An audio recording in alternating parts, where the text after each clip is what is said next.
There has been a philosophical route to control others since man could first convey a language or put it in writing. As soon as people had power, and one slime ball that came out of the ocean developed into a stronger man than his neighbor, somebody had the inclination to control someone else.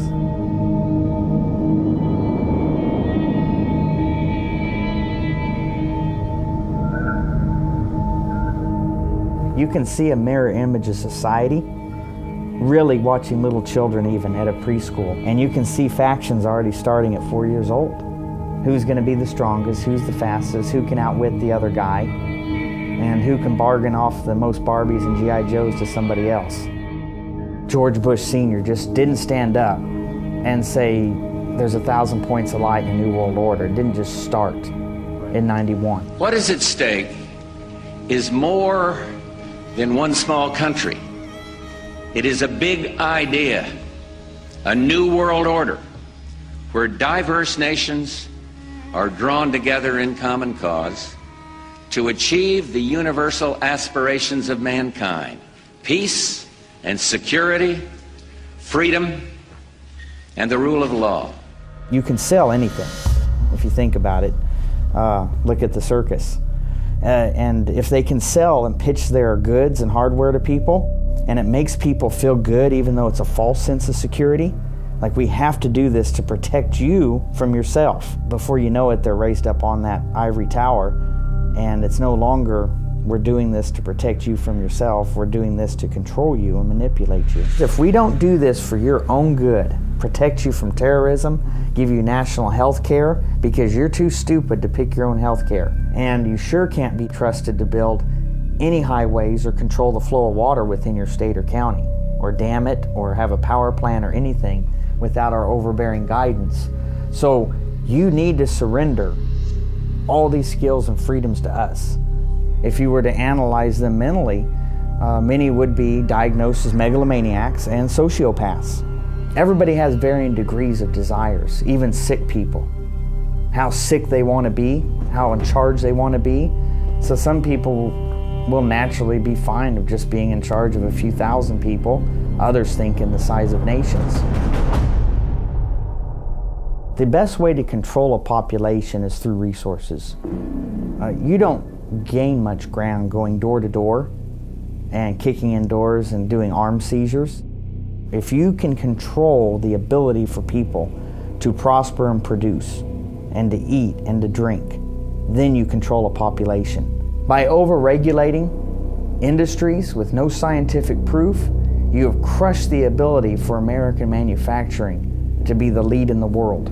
And if we're not the lead in the world and you start closing plants, people aren't working, which means they're not buying food or buying Christmas presents. We should be the #1 exporter of wood products. What do?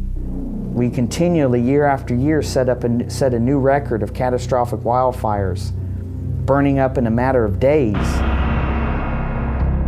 You cannot recover that. I can't wave a wand and make 200 years, 300 years of forestry grow for your children to enjoy. So it's that Hegelian dialectic. If you create the catastrophe, then you already have an answer to that catastrophe ahead of time. Then you create a catastrophe so you can come in and be the hero and save them. We cannot continue on this path without imploding, self-destructing. You will always have predator and prey. As we get weaker and weaker, we invite the predator. Now we can say it's North Korea or China or Venezuela. An adversarial country that seeks to have a larger stand in the world with a military or economically would be a fool not to pick on a country with the rich resources that we have and not make an attempt at a takeover. Do I want it to happen? Absolutely not. I'll be the first person to fight a red wave of Chinese invading us. I guarantee you I'll be up front with good friends. But if for an adversary not to take advantage of our weakening position strategically or tactically, they're not going to pass that up. And I don't see how we're going to get out of the current. We're not going to get through one more generation. Look at the ammunition sales that have been going on. What does the USDA Forest Service need to be stockpiling current combat 5.56 ammunition, M16 ammunition? Is there like some wave of Smokey the Bears that are rabid right now? Okay, somebody's preparing for something. They obviously aren't doing it to protect us. I think they're afraid of a cataclysmic backlash. I mean, you can only push a people so far before they said enough's enough. How do we mitigate the damage? How do we do something good? We do some introspection, if you will.